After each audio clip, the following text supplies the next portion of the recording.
una oportunidad para reflexionar sobre la condición cultural o sociolingüística de los participantes en el aula. Por otra parte, tenemos a Garcés mencionando en el 2017, nos mencionaba cómo se debe proponer cuáles son las proposiciones para la construcción de la interculturalidad en una institución educativa, en la SAL, y que se deben reconocer una serie de estrategias como a reconocer y analizar los rasgos de la cultura del territorio, por proporcionar al estudiantado los instrumentos de análisis sobre la crítica de la realidad de su comunidad, que son importantes, y a partir de esas estrategias, bueno, esas estrategias que se determinan, tenemos la traducción, el manejo de la lengua, la educación y la motivación. Entonces, la traducción como la estrategia número 1, donde González nos señala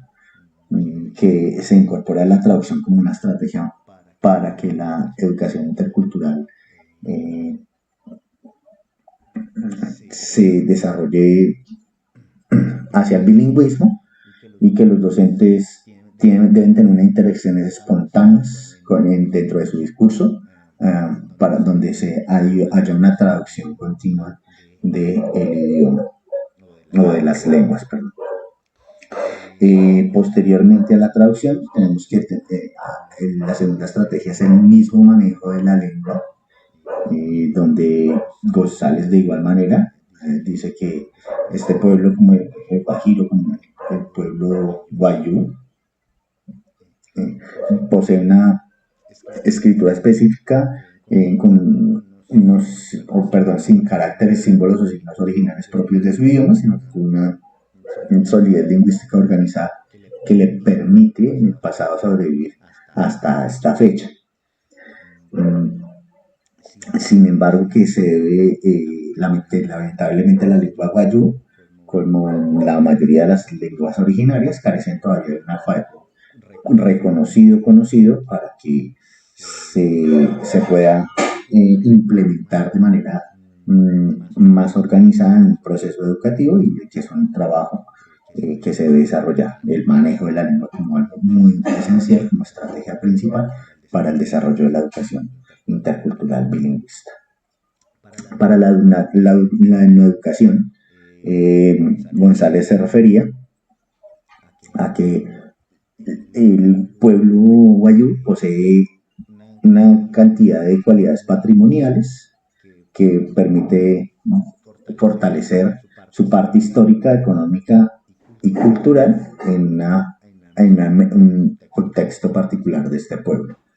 Y que esa educación es la extensión del concepto de la educación a las diferentes etnias con culturas propias y específicas. O sea, una educación hace parte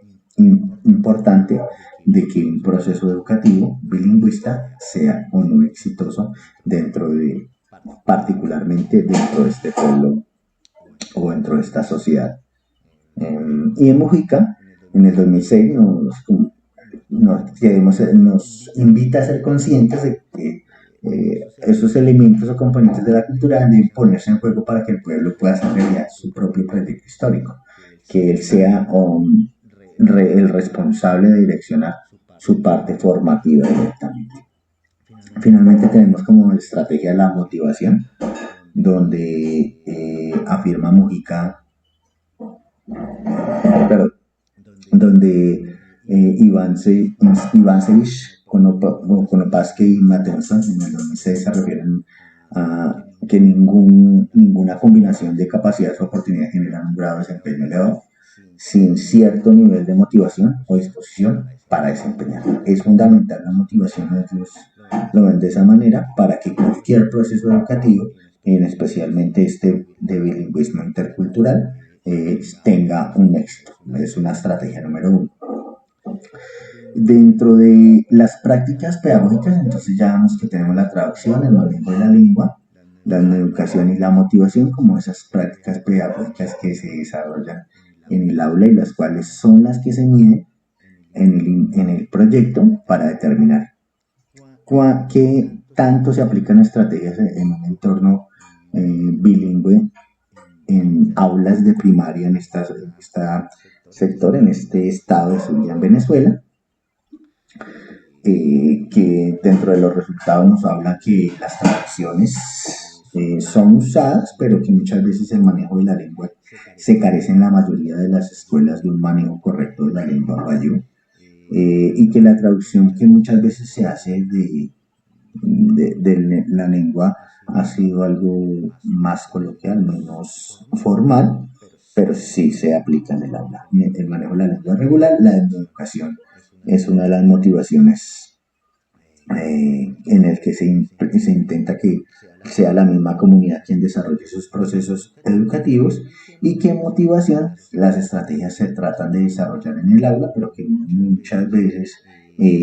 se carece de las suficientes herramientas dentro de estas comunidades para generar una atención completa en base a las realidades y a que ellos vean como una necesidad su proceso formativo. El perfil docente para este tipo de desarrollo de habilidades o creación de habilidades lingüísticas interculturales, pues son un docente que debe tener primero una formación específica, tanto para la educación como dentro de su misma cultura, como hablamos dentro de la educación, que sea investigador, que se permita diagnosticar y